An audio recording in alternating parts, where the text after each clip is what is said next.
でも私すぐ酔っちゃうから。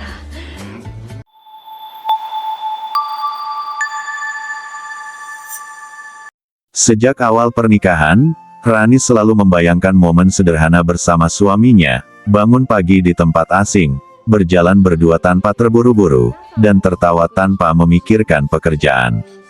Namun setelah tahun demi tahun berlalu, kenyataan berkata lain. Suaminya tenggelam dalam kesibukan kantor. Pagi berangkat sebelum matahari terbit, malam pulang saat Rani hampir tertidur. Rumah terasa sunyi, meski mereka tinggal bersama. Suatu malam, saat makan malam yang kembali mereka habiskan dalam diam, Rani memberanikan diri berbicara.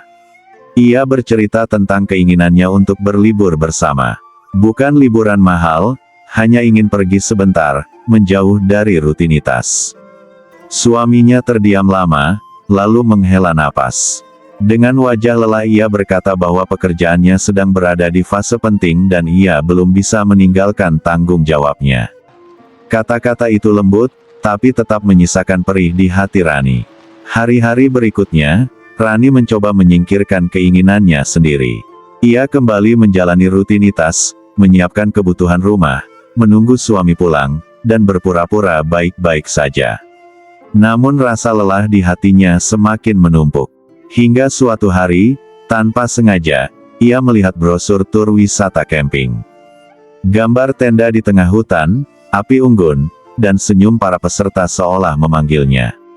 Rani ragu, ia takut dianggap egois. Malam itu, ia kembali berbicara dengan suaminya, kali ini dengan suara bergetar. Ia mengatakan bahwa ia hanya ingin beristirahat sejenak, menenangkan pikiran. Mendengar kejujuran itu, sang suami menatapnya lama. Ia sadar bahwa selama ini ia terlalu sibuk hingga lupa melihat lelah di mata istrinya.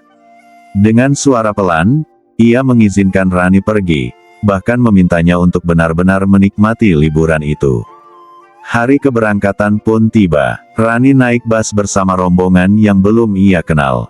Awalnya canggung, namun perlahan suasana berubah hangat. Ada tawa, cerita ringan, dan kebersamaan yang tulus. Saat tiba di lokasi camping, Rani menghirup udara segar sedalam-dalamnya. Rasanya seperti menghembuskan semua beban yang selama ini terpendam. Di sana, Rani belajar menikmati hal-hal kecil. Menyeduh kopi di pagi hari sambil melihat kabut tipis, tertawa di sekitar api unggun, dan berbagi cerita hidup dengan teman-teman baru. Untuk pertama kalinya setelah sekian lama, ia merasa didengar tanpa harus menjelaskan segalanya. Ia merasa cukup, tanpa tuntutan apapun. Pada malam terakhir, Rani duduk sendiri menatap langit penuh bintang. Ia teringat suaminya di rumah, mungkin masih sibuk bekerja. Tak ada amarah, tak ada kecewa. Yang ada justru rasa damai. Rani sadar bahwa kebahagiaan bukan tentang siapa yang selalu ada di samping kita, melainkan tentang bagaimana kita menjaga diri sendiri agar tetap utuh. Saat ia kembali pulang, Rani membawa pulang lebih dari sekadar kenangan. Ia membawa senyum yang lebih tenang dan hati yang lebih ringan. Sang suami menyambutnya dengan pelukan hangat. Tanpa banyak kata, mereka saling mengerti. Rani bahagia karena akhirnya ia bisa berlibur, meski tanpa suami, dan sang suami bahagia karena melihat istrinya kembali dengan cahaya di matanya. Beberapa hari setelah kepulangannya, Rani menyadari ada perubahan kecil dalam dirinya. Ia tak lagi mudah merasa kosong saat rumah sepi. Ia mulai menikmati waktu sendiri, merawat tanaman di halaman, membaca buku yang lama tertunda, dan tersenyum tanpa alasan yang jelas. Liburan singkat itu seolah memberinya ruang untuk bernapas, sesuatu yang selama ini ia lupakan karena terlalu sibuk memahami orang lain. Perubahan itu juga perlahan dirasakan oleh suaminya.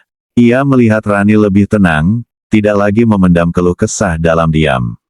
Hal itu justru membuat sang suami mulai bercermin pada dirinya sendiri. Di sela kesibukannya, ia mulai menyisihkan waktu, pulang lebih awal sesekali, dan bertanya dengan tulus tentang hari-hari Rani.